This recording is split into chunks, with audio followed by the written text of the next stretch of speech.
یہ بات تو یہاں تک کہ تاریخ ولادت آپ کی جو ہے یہ 12 ہے۔ جی السلام علیکم ناظرین، کیسے ہیں آپ؟ امید کرتا ہوں آپ سب لوگ ٹھیک ہوں گے۔ تو بنا وقت ضائع کیے چلتے ہیں آج کی ویڈیو کی طرف۔ السلام علیکم ورحمۃ اللہ وبرکاتہ۔ 12 ربیع الاول نبی اکرم صلی اللہ تعالیٰ علیہ وسلم کی تاریخ وصال ہے، لیکن تاریخ ولادت کہاں سے ثابت ہے؟ علامہ صاحب، یہ جو انہوں نے سوال کیا ہے میں اس میں کچھ شامل کرنا چاہتا ہوں۔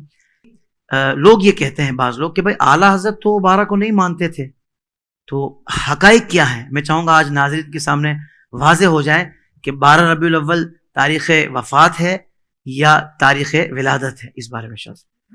بسم اللہ الرحمن الرحیم۔ دراصل یہ 3 سوال اکٹھے ہو گئے، سبحان اللہ، اور میں چاہوں گا کہ ذرا اختصار کے ساتھ ان کے جواب دے دوں۔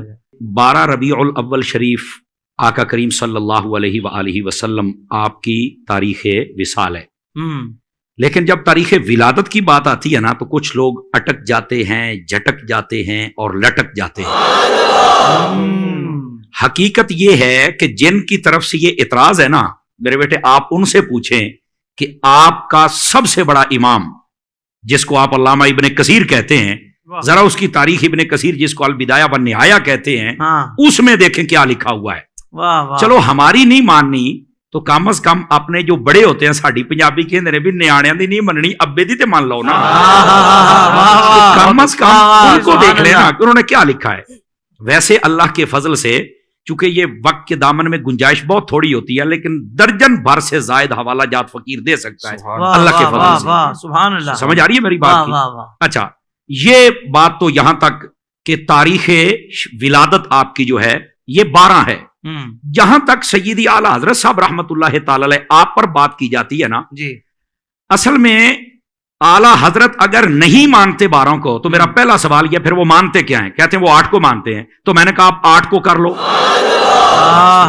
کرو تو صحیح نا، کرو تو صحیح، اصل بات یہ ہے۔ لیکن ادھر نہیں آنا، بس تمہارے اعلیٰ حضرت نے یہ کہہ دیا ہے۔ میں نے کہا میرے اعلیٰ حضرت نے جو کہا ہے تو وہ بابا میرا ہے تو سمجھوں گا بھی تو میں نا، کہ میرے بزرگ نے کیا کہا ہے، میرے باپ نے کیا کہا ہے، میرے تاجدار نے کیا کہا ہے، آپ کو کیا لگے باقی مسائل میں بھی اعلیٰ حضرت کو دیکھ لو کہ میرے اعلیٰ حضرت نے کیا کہا ہے۔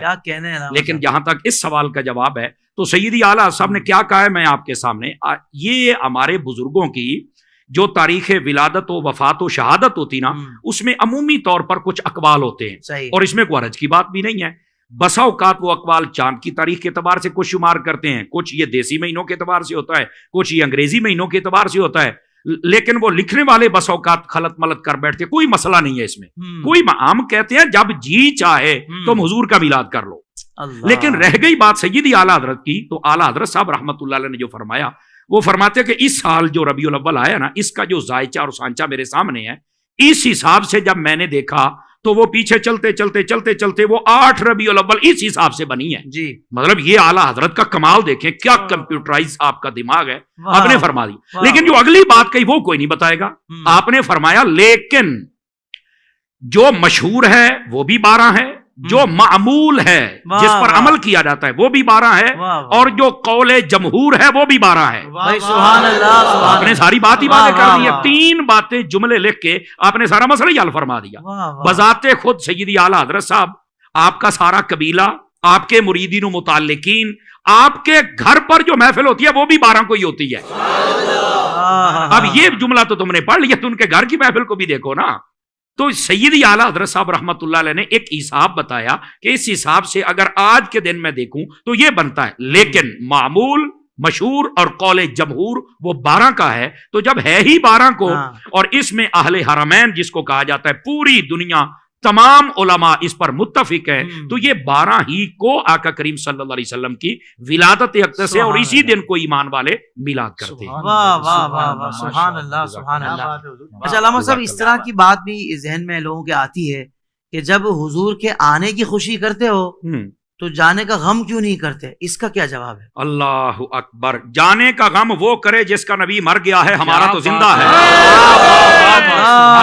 نعرہ تکبیر، نعرہ رسالت، نعرہ تحقیق، نعرہ حیدری، قید رضا۔ تمہارے امام نے تو یہ کہا. بات. اب میں پوچھتا ہوں نا ان لوگوں سے جو کہتے ہیں کہ اعلیٰ حضرت کہتے ہیں 12 نہیں 8 ہے, وہ میں پوچھتا ہوں یہ وہی اعلیٰ حضرت ہے جنہوں نے کہا تو زندہ ہے واللہ, تو زندہ ہے واللہ, میرے چشمے عالم سے چھپ جانے والا. تو یہ کون سی بات ہوئی کہ آنے کی خوشی کرتے جانے کا کام؟ وائر منافقت تو نے بھی کن لوگوں کے پاس ڈیرے لگا لیے کہ جو جب محرم آئے تو وہ کہتے ہیں نہیں امام حسین کی یاد میں پیٹنا نہیں چاہیے, رونا نہیں چاہیے, چونکہ 3 دن سے زیادہ سوگ ہی نہیں ہے. اور وہی منافق لوگ جب ربیع الاول آتا ہے تو کہتے ہیں کہ تم آنے کی خوشی کرتے ہو تو جانے کا غم کیوں نہیں کرتے؟ او بھائی ادھر 1-1.5 ماہ مہینے کے بعد ہی تمہارے مسئلے بدل جاتے ہیں. خدا کا خوف کرو یار.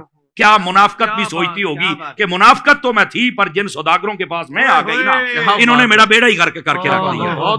اب یار سوچنے والی بات ہے, 1.5 ماہ پہلے یہ فتویٰ جاری ہو رہا تھا کہ سوگ 3 دن سے زیادہ نہیں, تو اب بھی کہو نا کہ 3 دن سے زیادہ سوگ نہیں, بس آنے کی خوشی کرو, جانے کا غم نہیں کر سکتے. اور پھر دوسری بات, میں اگلی بات بھی کر لوں نا ان سے, نبی پاک آئے پہلے ہیں یا گئے پہلے ہیں؟ تو کہا آئے پہلے ہیں, تو میں نے کہا پہلے آنے کی خوشی کرنا پھر جانے والی بات بھی کرنا.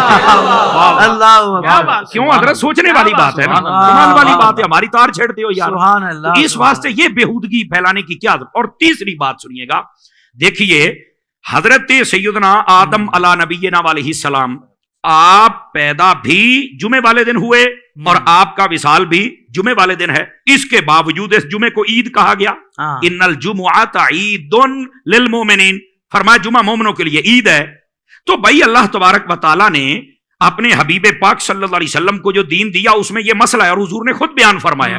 تو کیا نبی پاک علیہ السلام کو نہیں پتا تھا کہ وہی دن اگر تاریخ ولادت ہو, تاریخ وفات ہو, تو آنے کی خوشی کے ساتھ جانے کا غم بھی ہونا چاہیے؟ تو یہ آج تک کے لیے عید کیوں ہے؟ آدم علیہ السلام جس دن آئیں جائیں وہ آج تک عید کا دن رہے, وہاں سوگ کا نام تک نہیں ہے.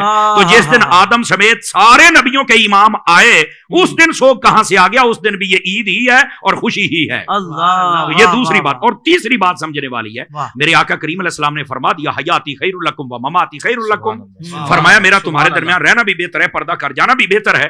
تو پوچھا کہ جب تک آپ ہیں تب تک تو بہتر ہے, قرآن آ رہا ہے, وحی آ رہی ہے, آپ کا چہرہ دیکھا جا رہا ہے, سیاحی بن رہے ہیں, برکات ہی برکات ہیں, تو جب آپ پردہ کر جائیں گے تب کیسے بہتر ہے؟ تو فرمایا میں اپنی جب قبر میں جاؤں گا تو وہاں پر تمہارے اعمال مجھ پر پیش کیے جائیں گے. اگر تمہارے اعمال اچھے ہوئے تو اللہ کا شکر ادا کروں گا, اگر تمہارے اعمال میں کچھ کمی کوتاہی و خامی ہوئی تو اللہ سے تمہارے لیے استغفار کروں گا. تو میں نے کہا جو نبی قبر میں بھی تمہارے لیے خیر مانگ رہا ہے اس کا میلاد بنتا, پھر ماتم تو نہیں نہ بنتا. سمجھ آ رہی ہے جی؟ تو یہ اللہ آپ کا بھلا فرمائے. اور ناظرین تو آج بڑے جوش میں بیٹھے ہوئے ہیں. وہ میں کہتا ہوں یار سوچنے کی بات ہے کہ محبوب پاک صلی اللہ علیہ وسلم کے جانے کا غم کیسے کروں؟ وہ تو قبر میں بھی مجھے غمگین نہیں ہونے دیتے, میں کیسے غمگین ہوں؟ مجھے بتاؤ. اصل یہ مسئلہ ہے, بس اللہ سمجھنے کی توفیق. سبحان اللہ. جی تو ناظرین یہ تھی آج کی ویڈیو. اگر آپ کو ویڈیو پسند ہے تو ہمارے یوٹیوب چینل کو سبسکرائب کر دیجیے گا. ملتے ہیں نیکسٹ ویڈیو میں, تب تک کے لیے اللہ حافظ.